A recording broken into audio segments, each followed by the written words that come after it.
Olá, estudantes! Sejam todos bem-vindos, sejam todas bem-vindas. Eu, professor Paulo Brito, para uma conversa com vocês. Recebam também o Ézion, nosso intérprete. Seja bem-vindo, Ézion. E nós vamos falar sobre o processo de hominização. Qual é esse processo? O que aconteceu, né? É um convite que eu faço a você para a gente entender essa teoria de evolução do ser humano e essa representação, até chegar a essa representação que nós temos nos dias de hoje. Então vamos pensar sobre isso e vamos ver quais são os nossos objetivos. Compreender o processo evolucionista de hominização. Relacionar o processo de hominização cultural e material a períodos históricos. Então a gente tem aí discutido, né, até os dias de hoje sobre esse processo de evolução desde o período paleolítico, né, ou também chamado de pedra lascada, até os dias de hoje, né? Então, desde quando o homem vai domesticando os animais, dominando a agricultura, deixando de ser nômade, né, fazendo um processo de sedentarização, se fixando em algumas regiões, e essa evolução até os dias de hoje, né? E é claro, pessoal, que para que a gente faça essa discussão, a gente precisa de um processo interdisciplinar. Eu preciso dos conhecimentos de outras ciências, de outras disciplinas, para que a gente possa, então, né, afirmar, dizer aí como esse homem, né, evoluiu ao longo de milhares de séculos. Então vamos juntos pensar sobre isso, né? Como podemos explicar, entender a teoria evolucionista defendida lá no século XIX por Charles Darwin, né? O que ele traz para a gente de informações sobre essa evolução? Charles Darwin, que é um dos maiores biólogos evolucionistas, se não o maior biólogo evolucionista que nós temos acerca da teoria da evolução das espécies, né? E olha só, né? Lá no século XIX, no ano de 1871, Darwin vai publicar a obra A Origem do Homem, e ele aprofunda a análise evolucionista dos seres humanos, ao sustentar que a humanidade não seria uma criação divina, e sim uma evolução natural de outros primatas. Então, Darwin faz uma contraposição à teoria criacionista. E a teoria criacionista e evolucionista, elas não vão competir entre si. São duas teorias que ajudam a explicar o surgimento do homem. Então você não precisa, né, desacreditar no criacionismo para acreditar no evolucionismo ou vice-versa. Você pode defender a teoria evolucionista e dentro da sua concepção religiosa você também entender a teoria criacionista sem problema algum. E é claro que Darwin, vejam só pessoal, ele é um biólogo, ele está no campo das ciências naturais e a gente se apropria nesse processo interdisciplinar desses conceitos para explicar historicamente, socialmente, né, geograficamente, a origem do homem e a evolução do homem. A gente tem essa imagem aqui, né, dessa evolução do homem até os dias de hoje, né? A arqueologia e a paleontologia, né, são duas áreas de conhecimento que nos auxiliam nessa explicação da origem e da evolução do homem, né? E a teoria de Darwin, mundialmente conhecida, você aprende nas aulas de biologia, abriu caminho para várias pesquisas que vieram reforçar sua tese inicial. Pesquisadores puderam avançar nos estudos, no conhecimento da origem da humanidade. É claro, pessoal, que nós estamos falando de milhares de anos e às vezes algumas lacunas ainda persistem e demandam de uma pesquisa, de novos conhecimentos, de novas descobertas, né? Não deixe de apontar a câmera do seu celular para este QR Code para que você assista a um vídeo extremamente interessante sobre arqueólogos e paleontólogos fósseis, né? Esse trabalho que fazem e que contribuem para o desenvolvimento da ciência e para que a gente encontre algumas respostas acerca da evolução da espécie humana dentro desse processo de hominização, né? E aqui o fóssil mais antigo do Brasil, você já ouviu falar? falar do fóssil mais antigo do Brasil, ele é um fóssil encontrado ali na região de Minas Gerais, próximo, né, a Belo Horizonte, Lagoa Santa. Ele tem cerca de 12 a 15 mil anos, esse fóssil, e a ciência, né, a biologia, a química nos ajudou a descobrir que é um fóssil feminino, que a gente chama de Luzia, né, considerada aí a primeira brasileira por se tratar do fóssil mais antigo encontrado em território brasileiro. Esse fóssil estava guardado no Museu Nacional, no Rio de Janeiro, que recentemente passou por um incêndio, não danificou tanto assim esse fóssil, que é extremamente importante na construção da evolução da espécie aqui no Brasil e da ocupação do território brasileiro por esses homens que viveram há milhares de anos atrás. Tudo bem? E olha só, nesse processo de hominização. Então eu trago essa imagem para vocês, né? Aqui, ó, o Australopiteco, algumas características, passando pelo Homo habilis, pelo Homo erectus, o homem de Neandertal chegando ao Homo sapiens. E cada uma dessas espécies vai ter suas características evolutivas, esse processo de evolução. Junto à disciplina de biologia, a gente pode fazer algumas reflexões, como, por exemplo, a lei do uso e do desuso, né? Em que algumas partes do nosso corpo que a gente não utiliza mais, elas tendem a desaparecer. Em contrapartida, outras partes do corpo, outros órgãos ou configurações do qual a gente utiliza mais, a gente passa a desenvolver maiores habilidades com essas áreas do corpo, né? Então, o processo evolutivo, ele vai fazer com que desapareça algumas espécies do Homo, como, né, o Australopiteco, o habilis. A gente sabe que a única espécie que existe humana é o Homo sapiens sapiens. Portanto, nós somos todos iguais, né? Todos nós pertencemos à mesma espécie, né?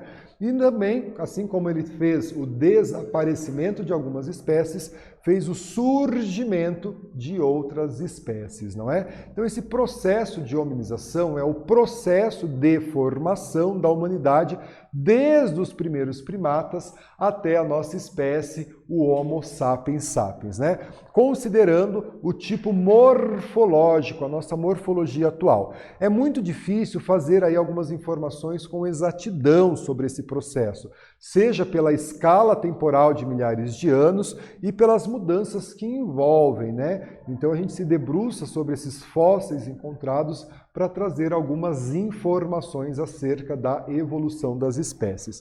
Há um certo consenso entre os especialistas que este processo de hominização avançou após as últimas eras glaciais, né? Essa necessidade do homem de se adaptar a algumas atividades, se adaptar a tipos de alimentação, vai fazer com que haja esse desenvolvimento, né? E aqui nós temos alguns sítios arqueológicos para explicar esse processo de hominização que inicia-se no continente africano, berço da humanidade, né? Sobretudo aqui na região centro-oriental, né, da África, e alguns desses sítios onde foram encontrados fósseis, né, de australopitecos entre 4 e 7 milhões de anos atrás, né? E com o auxílio de outras áreas do conhecimento, a gente consegue informações, por exemplo, a datação desses fósseis, né? O historiador, ao se deparar com um fóssil, ele sozinho não é capaz de definir a datação desse fóssil. Com a química, com a biologia, com a física, a gente chega em uma idade aproximada. E aqui o mapa da África, né, com alguns, né, veja aqui na região centro-oriental, aqui na região meridional também, alguns desses sítios arqueológicos que tem no continente africano. E o Australopiteco, né, essa pesquisa arqueológica apoiada na paleontologia, registrou diversas descobertas dos primeiros hominídeos. 8 dessas descobertas seguramente classificam esses hominídeos como Australopithecus, uma espécie que já não existe mais e que viveu aí entre 3,8 a 2,9 milhões de anos atrás, né?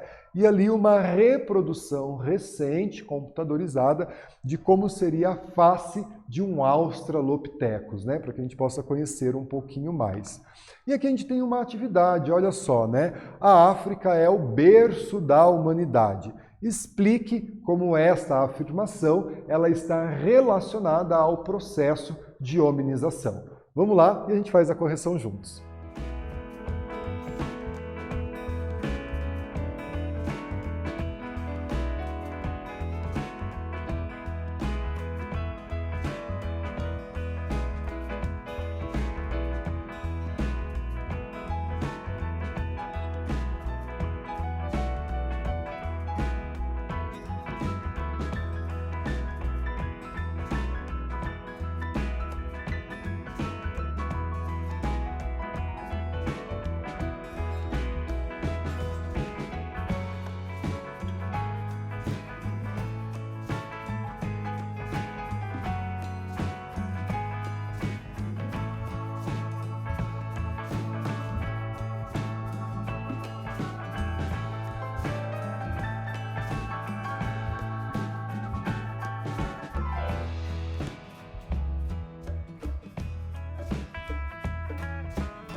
Pessoal, vamos corrigir a nossa atividade, né? A África é o berço da humanidade. Explique como essa afirmação está relacionada ao processo de hominização. Trago aqui nessa possibilidade, pois o início desse processo de hominização, pelo que nós sabemos até os dias de hoje, ele inicia-se no continente africano, ali nas regiões centro-oriental e meridional, onde foram descobertos fósseis, né, do Australopithecus entre 7 e 4 milhões de anos atrás, né? Entre os fósseis, podemos destacar um fóssil chamado Lucy, né, também de uma mulher, encontrada na Etiópia, no ano de 1974, e o Ardi, em 1992, encontrado também na Etiópia, né? Sendo esses o hominídeo mais antigo encontrado até o momento, com cerca de 4,4 milhões de anos. Bastante tempo esse processo ocorrendo, iniciado no continente africano, por isso chamado de berço da humanidade, né? Olha só, o Homo habilis, Australopithecus, posteriormente Homo habilis, o homem habilidoso, olha o crânio do Homo habilis, né? Foi o primeiro hominídeo reconhecido como tal. E os primeiros fósseis na Tanzânia, também no continente africano, né?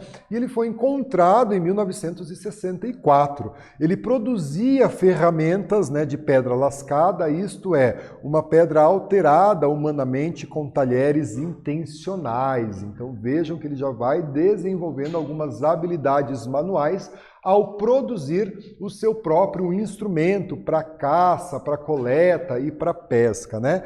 Viveu entre 2,2 milhões a 780 mil anos atrás, o Homo habilis. Depois dele, o Homo erectus, né, encontrado ali na ilha de Java, no Oceano Índico, em 1891, e foi também descoberto posteriormente mais 2 fósseis, um na Alemanha e o outro na China. Então percebam, né, esse processo do homem de ocupar outros territórios. Saiu da África, então nós vamos encontrar aí fóssil do Homo erectus na Alemanha e posteriormente na China, fazendo então, né, essa ocupação do território.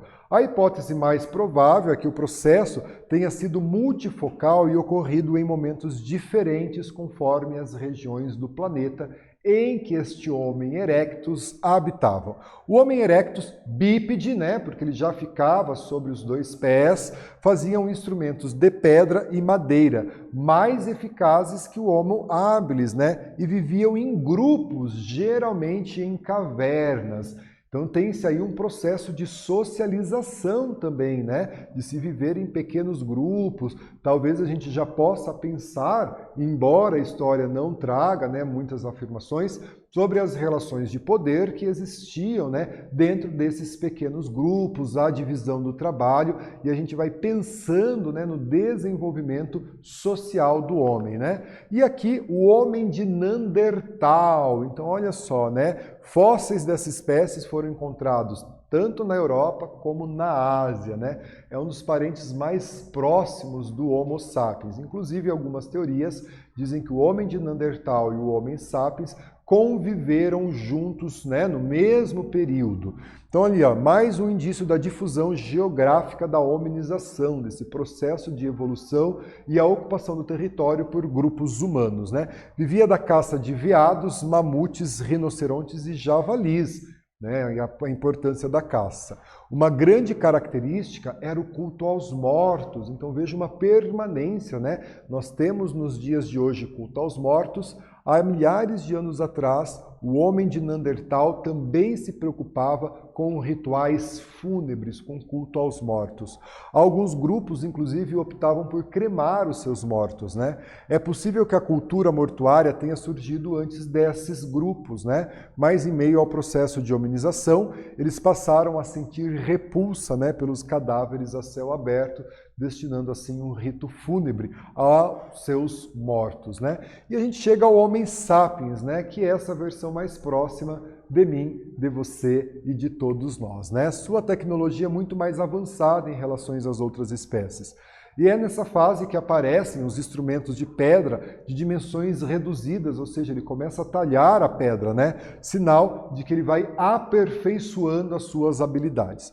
Com o Homo sapiens vai surgir, por exemplo, o arco e a flecha, as primeiras embarcações, as cerâmicas, a tecelagem, né? E entre outras tecnologias que a gente vem nesse processo de evolução desenvolvendo até os dias de hoje, neste período chamado de Revolução Neolítica. Neo é novo e lítica é pedra, da pedra nova, da pedra polida. Aqui o Homo sapiens. Beleza? Pessoal, esse gráfico é bem interessante, né? Porque ele traz o período paleolítico, mesolítico, neolítico e a idade dos metais, a duração aproximada de cada um desses períodos e a tecnologia que era utilizada neste período, né? Então, por exemplo, no Paleolítico, instrumentos de madeira e pedra lascada e uso de fogo. Vejam que na Idade dos Metais, cerca de 1000 anos antes de Cristo, o uso do cobre, do bronze, do ferro fundido, sucessivamente para instrumentos agrícolas e armas, né?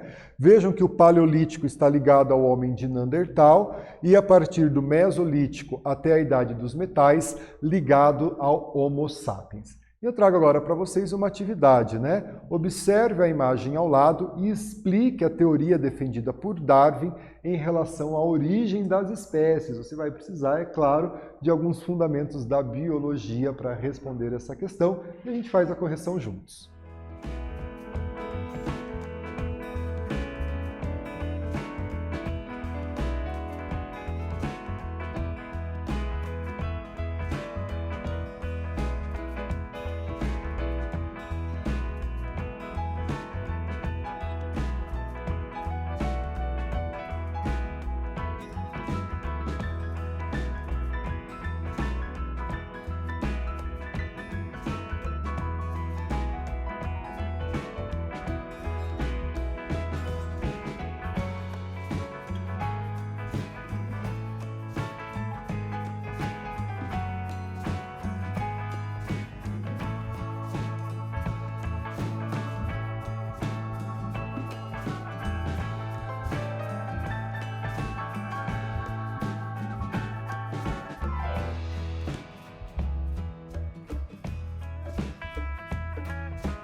Pessoal, vamos corrigir a nossa atividade, né? Observando a imagem, explica a teoria defendida por Darwin em relação à origem das espécies, né? Olha só, o darwinismo ele se baseia em dois pilares, a ancestralidade comum e a seleção natural. Darwin mostrou evidências de que espécies sofrem mudanças ao longo do tempo e que elas surgem por meio da sucessão, de uma sucessão de ancestrais. Então, a partir daí, ele vai explicar a evolução das espécies.